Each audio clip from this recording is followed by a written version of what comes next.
Hola, greetings and salutations, folks. It is I, your host, Son of Kane, coming back at you today. Today we are talking X-Men 97. Growing up, I read X-Men, Spider-Man, and Batman comics. That was pretty much it. I was aware of characters that were tangentially related to those comics, Daredevil, X-Force, but generally speaking, those were the three that I read pretty regularly.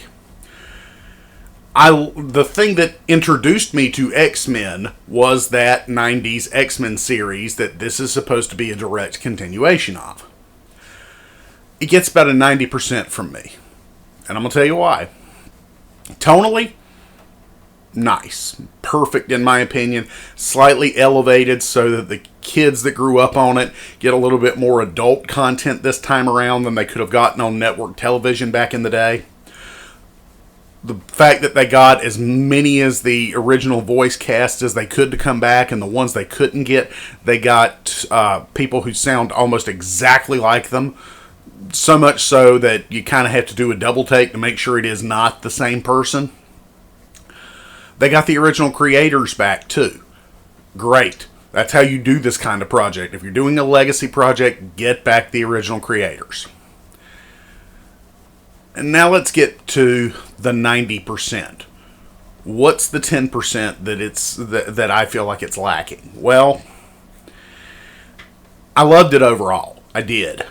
But the thing that this show misses, much like modern Star Trek misses, if you've ever seen any of my modern Star Trek, you might know where I'm going with this.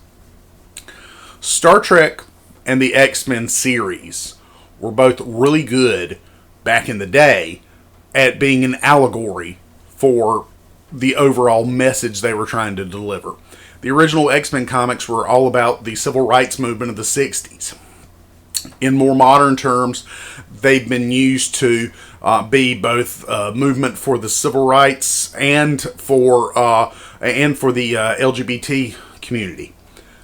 But here's the thing: allegory, in my opinion, misses when they use direct correlation to things that are going on in our modern world. Star Trek is guilty of this, especially with things like Strange New Worlds using actual news coverage from January 6th rather than coming up with a fake thing, which to me is the way allegory sells best. You're never going to change minds if you point a finger at something that is actually happening. Same can be said with the X-Men series. Morph is now supposed to be pansexual. Is that right? Non-binary. And is referred to as a they-them. No issue with that, except for this. X-Men 97.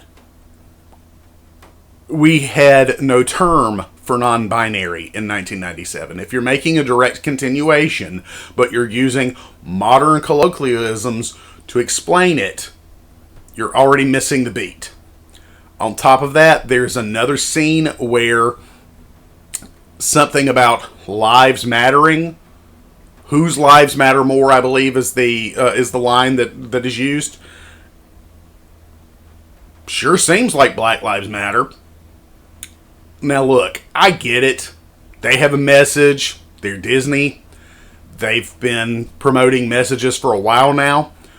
But to call a show X-Men 97 and then use direct modern day colloquialisms to not even really try and disguise your message. The whole point of allegory is that you might change minds if you paint it in a different light than using modern day things that are actually happening. You're not going to do that if you do this. That's why it misses the mark by 10%.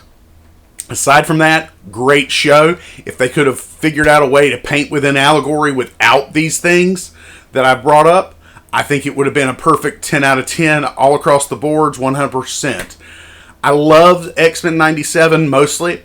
And I'm hoping that with season 2, they can do what they used to do in the 90s and paint within allegory as opposed to using direct modern correlations. I'm your host, Son of Kane. I hope you enjoyed this review of X-Men 97. If you did, don't forget to click like. Don't forget to subscribe. Don't forget to click that bell notification so you know every time Son of Kane has a new video uploaded. And don't forget to share this on all your social media platforms in an effort to help me grow my channel to 100 subscribers by the end of the year. And I'll see you next time at the video store.